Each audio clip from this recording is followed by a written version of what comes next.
Hello guys, welcome to study IAS. और आज date है 19 जनवरी। आज के दिन हम लोग बहुत इंपॉर्टेंट आर्टिकल्स डिस्कस कर रहे होंगे एक्सप्लेन्ड पेज के। पहला आर्टिकल है जहाँ पे हम डिस्कस करेंगे इमरजेंसी एग्जिट के बारे में, जो कि आपको एयरक्राफ्ट में देखने को मिलती है, एयरप्लेन्स में देखने को मिलती है, जहाँ मतलब जिसको यूज़ किया जाता है सिर्फ और सिर्फ इमरजेंसी के दौरान। तो उसके क्या रूल्स हैं, क्या यहाँ प्रोविज़न है, जो बात भी है वो हम डिस्कस करेंगे, और क्या ये इशू है ये भी हम देखने वाले हैं। ओके। दूसरा जो आर्टिकल रहेगा हमारा दोस्तों, वो रहने वाला है ACASER की रिपोर्ट का। एक पार्ट मैंने इसका कवर किया था अपनी एक सेपरेट वीडियो में, जहाँ पे मैंने डिस्कस किया था बच्चों के बारे में कि आखिर उनकी रीडिंग एबिलिटी कैसी है, अर्थमेटिक एबिलिटी कैसी है। लेकिन यहाँ की वीडियो में कुछ सवाल और जवाब हम देखने वाले हैं कि, और डेटाज भी देखेंगे, जिससे कि आपकी अंडरस्टैंडिंग बढ़ेगी। एंड जो हमारा लास्ट आर्टिकल रहेगा दोस्तों, वो रहने वाला है नेशनल ग्रीन ट्राइब्यूनल के बारे में। उनका एक इशू है जो कि हम डिस्कस करेंगे। बहुत इंपॉर्टेंट है, बहुत इन्फॉर्मेटिव आज की वीडियो रहने वाली है। काफ़ी मज़ा भी आपको आएगा और बने रहेगा वीडियो में एंड तक, क्योंकि आपको काफ़ी कुछ सीखने को भी मिलेगा। देखिए दोस्तों, आप लोग को बता दूं, अनअकैडमी की परफॉर्मेंस पिछले 2 सालों से काफ़ी बेहतरीन चल रही है। आप लोग देख सकते हैं जो टॉपर्स हैं दोस्तों, ये हमें अनअकैडमी से निकलते हुए दिखाई देते हैं। साथ ही आज से जो आपका नया बैच है, एक्सपीडिशन बैच, ये लॉन्च हो गया दोस्तों। आप लोग जाइए यहाँ पे एनरोल कर सकते हैं। 0% की EMI का फ़ायदा उठाइए। टेस्ट सीरीज अवेलेबल है नॉमिनल चार्जेस में, और एडिशनल आपको 10% का डिस्काउंट मिल जाएगा अगर आप लोग हमारा स्टडी आईएएस कोड यूज़ करेंगे तब। फ्री इंटरव्यू गाइडेंस प्रोग्राम भी अवेलेबल है, आप लोग इसका फ़ायदा भी उठा सकते हैं। और साथ ही अनअकैडमी सेंटर है जो कि लॉन्च हो गया है, ओके, ओल्ड राजेंद्र नगर में। वहाँ पे एडमिशन ओपन है 2024 के फाउंडेशन बैच के लिए। आप लोग यहाँ पे भी जाके एनरोल कर सकते हैं। अब देखिए, बात करते हैं यहाँ पे इमरजेंसी एग्जिट के बारे में, जो कि एक एयरक्राफ्ट के अंदर होती है। न्यूज़ में क्यों है? न्यूज़ में दोस्तों ये इसलिए है क्योंकि तेजस्वी सूर्या, जो कि नेशनल प्रेसिडेंट हैं of the BJP Yuva Morcha और MP हैं फ्रॉम बेंगलुरु साउथ से, उन्होंने एक्सीडेंटली यहाँ पे ओपन कर दी थी एक इमरजेंसी एग्जिट इंडिगो एयरक्राफ्ट में। ओके, ये बात है दोस्तों पिछले साल दिसंबर की, और अभी यहाँ पे आप कह सकते हैं दोबारा से ट्रिगर होती है, और लोगों में दोस्तों इसको लेके काफ़ी गुस्सा भी हमें देखने को मिलता है। अब डिस्कस करते हैं सवाल कुछ, और देखेंगे कि आखिर क्या सिनेरियोज हैं, कब खोली जाती है, कौन ऑर्डर देता है, तो ये सब देखते हैं। अब कब यहाँ पे पैसेंजर एयरक्राफ्ट जो है, मतलब जो पैसेंजर एयरक्राफ्ट के अंदर वो इमरजेंसी की ज़रूरत पड़ती है, मतलब क्यों ज़रूरत पड़ती है? देख, कई बार ऐसा होता है यहाँ पे कि क्रैशिंग के टाइम पे, डिचिंग के टाइम पे कभी एयरक्राफ्ट में आग लग गई, या फिर कैबिन में आग लग गई, या कुछ ऐसा हो गया जहाँ से उन्हें एमरजेंटली, यहाँ पे आप कह सकते हैं बहुत इमरजेंसी में, और इमीडिएटली यहाँ पे एयरक्राफ्ट से बाहर जाना पड़ता है, और उस टाइम पे वो लोग इस्तेमाल नहीं कर पाते हैं। उनके जो आप कह सकते हैं जो फ्रंट और रेयर डोर रहते हैं उनको नहीं यूज़ कर पाते हैं। तब आप लोग यहाँ पे इस इमरजेंसी विंडो को यूज़ करते हैं। और एक और बात है दोस्तों, यहाँ पे बता दूं, इसकी ज़रूरत इतनी पड़ती है कि जब एयरक्राफ्ट बनाए जाते हैं, जब मैन्युफैक्चरिंग होती है दोस्तों, उस टाइम पे एयरक्राफ्ट मैन्युफैक्चर को अपने एयरक्राफ्ट का डेमोन्स्ट्रेशन करवाना पड़ता है कि 90 सेकंड के अंदर जितने भी आप कह सकते हैं कैबिन में व्यक्ति हैं उस टाइम पे प्रेजेंट, वो 90 सेकंड के अंदर उस आप कह सकते हैं विंडो से बाहर निकल जाएं। अगर इस टेस्ट में ये पास हो जाता है तब इसे आप कह सकते हैं अप्रूवल मिलता है, अदरवाइज अप्रूवल नहीं मिलता है। इमरजेंसी जो डोर होता है दोस्तों, ये सेपरेट होता है बिल्कुल, और मैं बता दूंगा आपको कि बहुत अलग रहता है ये एयरक्राफ्ट एक रेगुलर फ्रंट और रेयर डोर से। ज़रूरत के टाइम पे इसको यूज़ किया जाता है, अदरवाइज कोई अलाउड नहीं है। कब यूज़ किया जाएगा? तो देखिए बता दूं मैं, कभी भी नहीं। वैसे तो यहाँ पे कोई रूल नहीं आपको इसे यूज़ करना है, कब भी आप यूज़ नहीं कर सकते हैं। सिर्फ एक ही कंडीशन है कि अगर इमरजेंसी में एवोकेट करवाना पड़ा, मतलब कि बाहर निकलवाना पड़ा, तभी आप कह सकते हैं ये खोला जाएगा। और कब? जब कैबिन क्रू का एक मेंबर आके आपको ऑर्डर देगा, उसके बाद ही ये पॉसिबल है कि आप इसे खोलें, अदरवाइज दोस्तों ये नहीं हो पाएगा। एक और बात है कि अगर इस सीट पे कोई बच्चा या फिर कोई बुजुर्ग बैठा हुआ है, तो बोला जाता है कि आप कह सकते हैं उसको दूसरी जगह पे बैठाया जाए, क्योंकि यहाँ पे आप कह सकते हैं कोई यंग व्यक्ति होगा, क्योंकि बहुत जल्दी खोलना पड़ता है। तो इसीलिए आप कह सकते हैं ऐसा ना हो कि कोई ना कोई यहाँ पे फॉल्स सिचुएशन हो जाए और इमरजेंसी के दौरान कोई दिक्कत महसूस हो। अब क्या होता है, क्यों यहाँ पे आप कह सकते हैं अगर पैसेंजर होते हैं कई बार ओपन कर देते हैं इसको इमरजेंसी के अलावा भी, तब उसके लिए क्या अथॉरिटीज़ कहती हैं? सेम इंसिडेंट हुआ था इनके साथ, तेजस्वी सूर्या के साथ सेम इंसिडेंट यहाँ पे देखा गया। ओके, बात निकल के आती है, कई बार ऐसा होता है कि जो व्यक्ति जिसे सीट मिलती है वो खोल देता है इसको। ओके, अभी कई बार आप कह सकते हैं जब ऐसा इंसिडेंट हो जाता है तो जो व्यक्ति इसे खोलता है वो क्लेम, मतलब कि यहाँ पे दोष ठहराता है कैबिन के स्टाफ को कि उन्होंने कहा था कि उन्हें फ्रेश एयर चाहिए तो इसलिए खोल दिया। ये बहुत नॉमिनल से आप कह सकते हैं जो बहाने हैं वो दिए जाते हैं। अब अगर हम बात करें इसके बारे में कि अगर इसका कोई वॉल्यूशन करता है इस रूल का, ओके, चाहे वो क्रू का मेंबर हो, एयरलाइन में कोई भी हो, तब उसको यहाँ पे आप कह सकते हैं तुरंत एक्शन मिल जाता है, चाहे वो इंटेंशनली हो चाहे मिस्टेकन में हो। प्रोविजन है, कुछ कंप्लेंट होती है पैसेंजर के खिलाफ और उसको डाला जाता है नो फ्लाई लिस्ट के अंदर। लेकिन इसी दौरान यहाँ पे जो सूर्या साहब का केस था, इस दौरान इन्होंने यहाँ पे माफी मांगी और इनके खिलाफ कोई भी ऐसा एक्शन नहीं लिया गया। ओके, क्या ऐसा हो सकता है कि कोई पैसेंजर मिड एयर में से खोल दे? तो देखिए बिल्कुल भी नहीं। ये जो आप कह सकते हैं डोर होता है, जैसे ही हमारा एयरक्राफ्ट उड़ेगा तो ये लॉक कर दिया जाता है कॉकपिट से, जहां से आप कह सकते हैं आपके जो पायलट वगैरह बैठे होते हैं वहां से बंद कर दिया जाता है इसको। ओके, और पैसेंजर को आप मैनुअली खोलने के लिए यहाँ पे आप कह सकते हैं ऑर्डर मिलता है, जब आप कह सकते हैं कैबिन वाले ही ऑर्डर दें और वहां से उसे एक्सेस दें इसको खोलने का। ओके, तब जाके ये खुलता है, अदरवाइज नहीं खुलेगा ये। ओके, ये बातें हमें समझ में आती हैं और यही आप कह सकते हैं कुछ रूल्स हैं और इंसिडेंट हैं जो कि हमें देखने को मिलते हैं। और इसी दौरान आप लोग भी कह सकते हैं कि यही एक तरीका होता है कि जब आपको इसे खोलना होता है, otherwise you are not allowed to do so. Okay, समझ में आ गया आपको इमरजेंसी एग्जिट के बारे में, और ये थी न्यूज़। अगला हमारा आर्टिकल आता है दोस्तों ASER के पोस्ट पेंडेमिक फाइंडिंग के बारे में। पहले आया था दोस्तों ये, जहां पे आप कह सकते हैं फाइंडिंग्स निकली थी, चौंकाने वाली वो भी थी, ये वाली उससे ज़्यादा चौंकाने वाली है, उसको देखते हैं। तो यहाँ पे आप कह सकते हैं इसको एक्सप्लेन किया है, कुछ सवाल है उनके जवाब यहाँ हमें देखने को मिल रहे हैं, हम लोग इन्हीं के बारे में देखेंगे। बहुत नॉर्मल से तरीके से आपको लेके जाऊंगा कि आपको समझ में आएंगी बातें। पहली बात आती है दोस्तों कि क्या पेंडेमिक के बाद या फिर पेंडेमिक जब हिट होता है, अफेक्ट करता है, तो क्या एनरोलमेंट जो है स्कूल का उस पर क्या फर्क पड़ा है। पहली बात दोस्तों कि पेंडेमिक हो चाहे ना हो, पेंडेमिक के बाद तो मैं बोलूंगा कि और ज़्यादा बढ़ चुका है। स्कूल चाहे बंद थे उसके बावजूद एडमिशन थे, जो एनरोलमेंट थे दोस्तों, ये पहले से बहुत ज़्यादा हो गए थे। ओके, क्योंकि एक और यहाँ पे रीज़न है कि जो ओल्डर एज का ग्रुप है दोस्तों वो भी एडमिशन ले रहा है, ये भी एक बहुत बड़ी बात देखने को मिलती है। और जो यहाँ पे कह सकते हैं ड्रॉप आउट वगैरह थे लोग, जो पहले जिन्होंने छोड़ दिया था, बेसिकली लड़कियां ने स्पेशली, उन्होंने भी यहाँ पे अब एडमिशन लेना चालू कर दिया है। ओके, ये बातें हमें यहाँ पे निकल के आती हैं। एक और बात यहाँ बता दूं मैं आपको, बहुत बड़ी बात है कि इस टाइम पे मतलब जो मोमेंटम हमारा चल रहा है, जो आप कह सकते हैं जिस हिसाब से हमारे यहाँ पे आप कह सकते हैं काम चल रहा है, मतलब स्कूल में जो पढ़ाई चल रही है, उस हिसाब से एक और यहाँ पे राइज देखने को मिलता है, वो ये है कि पढ़ाने का तरीका तो जैसा था, पर जो अटेंडेंस है वहाँ पे रेज हमें देखने को मिला है। ओके, साथ ही एक और बात है कि बहुत सारे यहाँ पे नंबर्स हमें देखने को मिले हैं, जो पूरी इस रिपोर्ट के अंदर आता है कि पहले के हिसाब से अब की बार बहुत बड़े यहाँ पे जो नंबर्स है वो इंक्रीज हुए हैं एडमिशन में। ओके, दूसरा दोस्तों यहाँ पे बोला गया कि क्या इस जो एनरोलमेंट का इंक्रीमेंट हुआ है, इसमें कितना बड़ा रोल है फैसिलिटीज़ का, जैसे कि मिड डे मील मिल रही है, टॉयलेट्स वगैरह। तो यहाँ पे बेसिकली बात चल रही थी सरकारी स्कूल्स में, गवर्नमेंट स्कूल के यहाँ पे आप कह सकते हैं जो बातें चली वो चल रही थी। अभी जो रिपोर्ट थी दोस्तों मैं बता दूं आप लोग को, इसे रिलीज़ किया गया था बाय दी प्रथम फाउंडेशन को। ओके, इनके द्वारा ये रिलीज़ किया गया था। देखिए अब बात बताऊं मैं आपको, जिस हिसाब से इंफ्रास्ट्रक्चर था वो इम्प्रूव होता है ओवर द टाइम, और ये हुआ भी है इम्प्रूव। ओके, इन्हीं के हिसाब से जिस हिसाब से यहाँ पे इम्प्रूवमेंट आता है, उसके हिसाब से यहाँ पे जो एनरोलमेंट है ये भी बढ़ा। जो प्राइवेट हैं आप कह सकते हैं स्कूल्स हैं, आपको बता दूं मैं कि उनकी इकोनॉमी में फ़र्क पड़ा, कई सारे प्राइवेट स्कूल्स बंद भी हुए, तो लोगों ने यहाँ पे सरकारी स्कूल को ज़्यादा आप कह सकते हैं सुविधाजनक माना, और उनके हिसाब से वहाँ जो फैसिलिटीज़ थी उनको यहाँ पे उन्होंने लिया। एक और बात है दोस्तों यहाँ पे कि जिस हिसाब से डिस्ट्रीब्यूशन होता है आप कह सकते हैं टेक्स्ट बुक का, मिड डे मील्स का, ओके, ये बहुत बड़ी बात है। और एक और बात है यहाँ पे बता दूं मैं आपको कि बढ़ने का मतलब है कि जिन व्यक्ति का, जिनमें मतलब आप मान लीजिए कि कोविड-19 जिनकी इनकम को, जिनकी फैमिली को इनकम को हिट किया, प्रॉब्लम्स आई, उन्होंने भी यहाँ पे एनरोलमेंट अपना इन्हीं स्कूल्स में दिया था।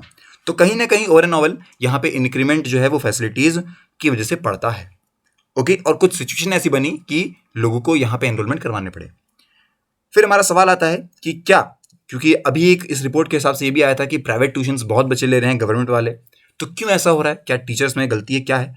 तो देखिए रीज़न जो है मैं बता दूं वो बहुत आसान सा, मतलब जो यहाँ पे इन्होंने बताया है उनके हिसाब से बता दूं मैं आपको कि इन्होंने बोला है कि पहली बात यह है कि हर एक पेरेंट्स ये चाहता है कि उनका बच्चा पढ़े, हर एक पेरेंट्स ये चाहता है कि उनका बच्चा पढ़े, और वो चाहता है कि दिन भर पढ़े, ये भी एक बात है। और यहाँ पे ये लिखा हुआ है, मैं बस आपको समझाने का तरीका अलग है पर लिखा यही है इन्होंने। ओके, तो पेरेंट्स का ये चाहना है कि उनका बच्चा पढ़े, इसीलिए वो चाहते हैं कि उनका बच्चा फ्री ना रहे, तो उसे ट्यूशन भेज दो, कहीं कुछ करवा दो, स्कूल से अलग कुछ पढ़ाई करवा दो, क्योंकि वो बात है ना कि जितना पढ़ो कम नहीं है, तो इस बात पे भी चल रहे हैं कई पेरेंट्स। तो इसीलिए ये भी बोला गया कि एक बहुत बड़ा रीज़न ये भी है प्राइवेट ट्यूशन्स का कि स्कूल के बाद भी बच्चों को ट्यूशन इसलिए भेजा जाता है क्योंकि वो नहीं चाहते कि उनका बच्चा फ्री बैठे ज़्यादा देर या कुछ और चीज़ों पर ध्यान दे, वो चाहते हैं कि पढ़ता रहे। इस तरीके से यहाँ निकल के आती है बातें। अब एक यहाँ पे बहुत बड़ा ट्रेंड है जो कि आता है हमारे फाउंडेशनल स्किल्स को लेके। जैसे ही आपको पता है कि एनपी नेशनल एजुकेशन पॉलिसी आई 2020 वाली, उसके अंदर यहाँ पे एम्फसाइज करने की बात करी गई थी। लेकिन बहुत बड़ा यहाँ पे एक नंबर हमें अलग देखने को मिलता है, और वो ये है कि लगभग 80% जो स्कूल्स हैं उन्होंने यहाँ पे इस जो गाइडलाइंस है इसको रिसीव किया और टीचर्स को ट्रेंड भी किया। ओके, थोड़ा सीरियस लिया उन्होंने इन चीज़ों को। आपको पता है कि जैसे निपुण भारत था, ओके, वो काफ़ी ज़्यादा हाई था। ओके, साथ ही आपको बता दूं इसी तरह का जो मोमेंटम ये हमें आगे देखने को मिला।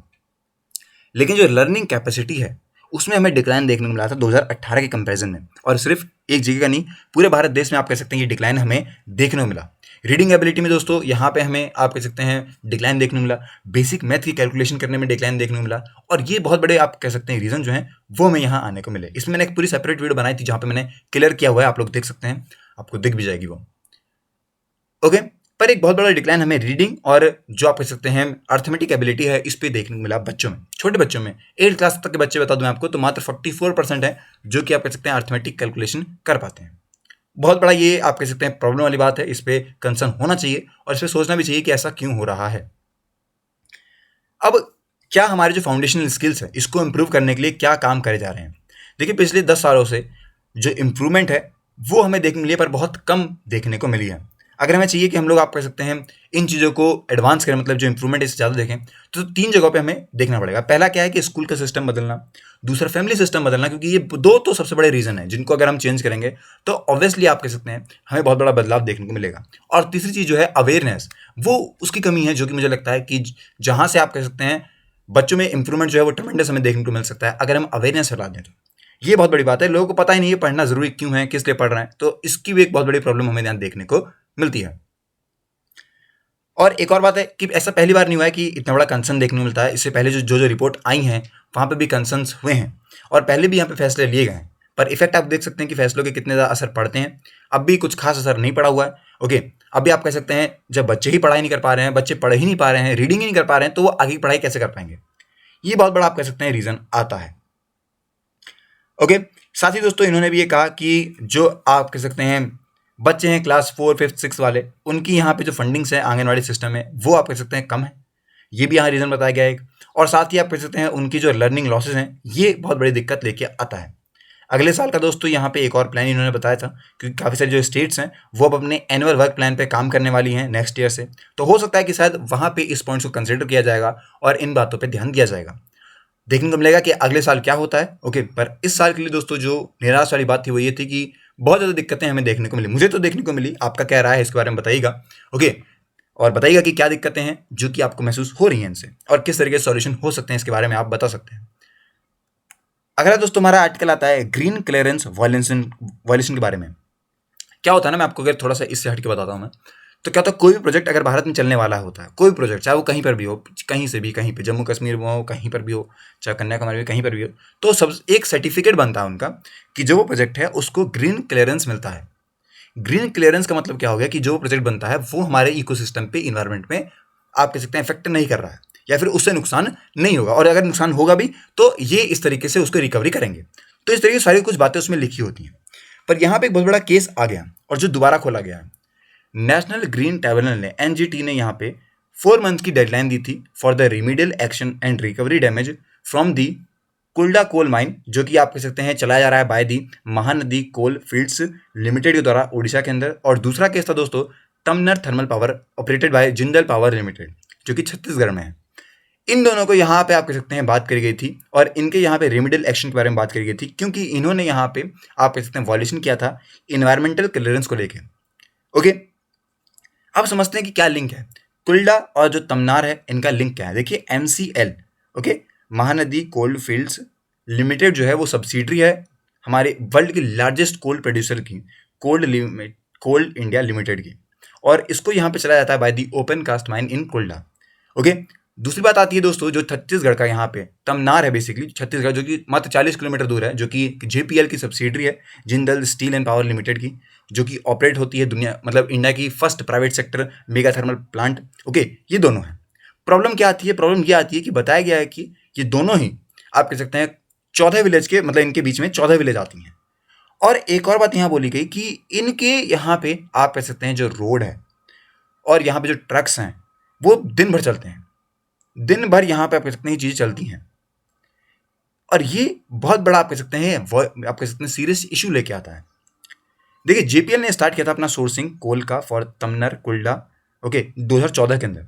और 2015 में जो तमन्ना रहा बेसिकली उसको इसी आया अमेंड करा गया उसे दूसरी बात, और जो अलाउ करा गया उसको ट्रांसपोर्टेशन बाय द कोल और रोड पे पर इंटर मेजर मार्च 2017 का यहाँ पे डेडलाइन दी गई उन्हें कि वो लोग आप कह सकते हैं अपना जो कन्वेयर सिस्टम है उसे बनाएंगे।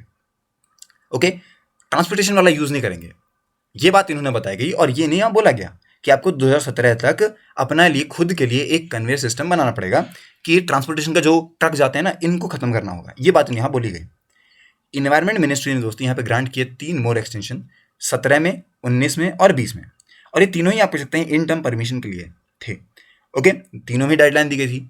लास्ट बार 2020 मई में यहाँ पे मिनिस्ट्री नोटिफाई किया गया हर एक थर्मल प्लांट को यहाँ पे मस्ट है कि वो अपने जो ट्रांसपोर्ट कोल है उसको चेंज करे बाय रेल या फिर कन्वेयर से। ओके, 5 महीने बाद दोस्तों यहाँ पे आप कह सकते हैं जो कोल है उसको ट्रांसपोर्ट किया गया बाय रोड, और जो इंफ्रास्ट्रक्चर है दोस्तों आप कह सकते हैं रेल है उसको यहाँ पे रेडी होने तक का टाइम दिया गया। ओके, अब यहाँ पे इंटरवेंशन होता है एनजीटी का, ओके, नेशनल ग्रीन ट्रिब्यूनल का। लास्ट मार्च में दोस्तों मतलब कि 2022 की मार्च में एनजीटी सेटअप करती है committee with district magistrate of Sundargarh Orissa में और रायपुर छत्तीसगढ़ के अंदर। इसके अंदर मेंबर थे सेंट्रल और स्टेट पॉल्यूशन कंट्रोल बोर्ड के, एनवायरमेंट मिनिस्ट्री के थे, ओके, और सब लोग इसके अंदर शामिल हुए थे। इन्होंने यहाँ पे रिकॉर्ड किया कि डेली जो मोमेंटम है वो 700 कोल ट्रक्स का होता है जो कि आप कह सकते हैं विलेजेस के थ्रू जाता है, और ये इसी का यहाँ पे जो कंडीशन है उसके वॉयलेशन को लेके आ रहा है। इस कमेटी की रिपोर्ट आती है 2022 के अंदर, और इन्होंने एलिगेशन लगाया इन पे कि जो कोल का ट्रांसपोर्टेशन है वो बाय रोड हो रहा है। 12 जनवरी को दोस्तों एनजीटी की 4 महीने की डेडलाइन जो थी जहाँ पे वो रिकंस्ट्रक्शन करना चाहते थे रोड्स का, उन्हें चेक किया जाएगा डस्ट पॉल्यूशन को लेके, रिकवरी ऑफ कॉस्ट को लेके, इनकी बात यहाँ पे करी गई थी। ओके, और ये नेसेसरी रहेगा फ्रॉम एमसीएल और जेपीएल के बीच में। ओके, बहुत बड़ा यहाँ पे ये बात आती है कि उनके लिए यहाँ पे टाइम भी दिया गया पर काम नहीं हुए। अब एक और यहाँ पे आता है दिबंग हाइडल प्रोजेक्ट। एनजीटी का सेकंड केस था दोस्तों जो कि पूरे तरीके से न्यूज़ पे था, और वहाँ पे एक रिपोर्ट आती है और ये बोला गया कि जो दिबंग हाइडल प्रोजेक्ट है इसे रिसीव किया गया by the preliminary approval from the environment ministry forest advisory committee के द्वारा 2014 में, जहाँ पे इन्हें प्री कंडीशन दी गई दैट जो नेशनल पार्क आप कह सकते हैं जिसे डिक्लेयर किया गया था उसे प्रोटेक्ट किया जाएगा रिवर बेसन पे। ओके, अरुणाचल प्रदेश के सबमिशन के बाद दोस्तों यहाँ पे आप कह सकते हैं जो लोकल लोग थे वो ये नहीं चाहते थे कि उनकी जो लैंड है उसको डिक्लेयर किया जाएगा as a national park. Okay, और इसी बात को एनजीटी ने यहाँ पे लास्ट ही आप कह सकते हैं सितंबर में रूल करते हुए बोला कि ऐसा कुछ भी नहीं है, और जो पहले चलता आ रहा था वो वैसा ही चलता जाएगा। ओके, एफएससी ने यहाँ पे एक्नॉलेज भी किया था लास्ट दिसंबर में ही कि जो अर्ली अप्रूवल मिला प्रोजेक्ट का उसको यहाँ पे पुअर रिकॉर्ड्स कंप्लायंस से आप कह सकते हैं बात की जाएगी। ओके, और काफ़ी बड़े यहाँ पे सैंक्शन लगाए गए थे और रिप्रेजेंटेशन भी आई थी हमारी आप कह सकते हैं अगेंस्ट डीबंग प्रोजेक्ट को लेकर। इसीलिए इनका जो प्रपोजल था दोस्तों उसे कंसीडर नहीं किया गया था रिवाइज प्रपोजल के लिए भी, मतलब दोबारा देखने के लिए बात नहीं करी गई थी क्योंकि पहले ही बहुत सारी दिक्कतें थी। तीसरा केस आता है दोस्तों लोअर सुबनसिरी हाइडल का। ये थर्ड केस था जिसको लेके यहाँ पे एनजीटी बेस्ड अपनी न्यूज़ रिपोर्ट देती है, और ये बहुत बड़ा कंसर्न आता है। ये है कि इनको ग्रांट किया गया था फॉरेस्ट क्लियरेंस 2004 के अंदर ऑन द कंडीशन दैट कि 900 स्क्वायर किलोमीटर में आप कह सकते हैं पूरे को डिक्लेयर करेंगे एज अ सेंचुरी। इसके बाद दोस्तों यहाँ पे रिक्वायरमेंट हुई और आप कह सकते हैं इसकी कट कर गया 900 से 500 कर दिया गया। ओके, और उस वहीं पे 168 जो स्क्वायर किलोमीटर का सेंचुरी है उसको रखा गया और 332 में कंजर्वेशन रिजर्व को रखा गया, पर सिर्फ 127 को यहाँ पे नोटिफाई हुआ है। अब तक यहाँ पे सिर्फ 127 स्क्वायर किलोमीटर नोटिफाई करा गया है। दिसंबर 19 में ये जो मैटर है ये आता है national board of for wild life को लेके, जहां से आप कह सकते हैं उन्होंने एक्सेप्ट किया अरुणाचल की पोजीशन को, और एनजीटी ने आप कह सकते हैं इस मैटर पे दोबारा सुनेगा ये 20 जनवरी को। अभी इसकी रिपोर्ट बाकी है, लेकिन अब तक क्या चलता आ रहा है, 3 केस यहाँ पे निकल के आते हैं, तीनों केसेस में कहीं ना कहीं वॉयलेशन हो रहा है। ओके, और ये दोबारा से खोले गए हैं इस बार, तो इन पे अब रिपोर्ट चलने वाली है। ये बातें हमें निकल के आती हैं आज की पूरी इस आर्टिकल से और आज की पूरी इस वीडियो से। आई होप कि आपको चीज़ समझ में आई होंगी। अगर अभी कोई आपका डाउट है तो आप मुझसे क्लियर कर सकते हैं, पूछ सकते हैं कमेंट सेक्शन में। पर आज की वीडियो के लिए इतना ही, मिलते हैं नेक्स्ट वीडियो में, तब तक के लिए have a nice day and take care.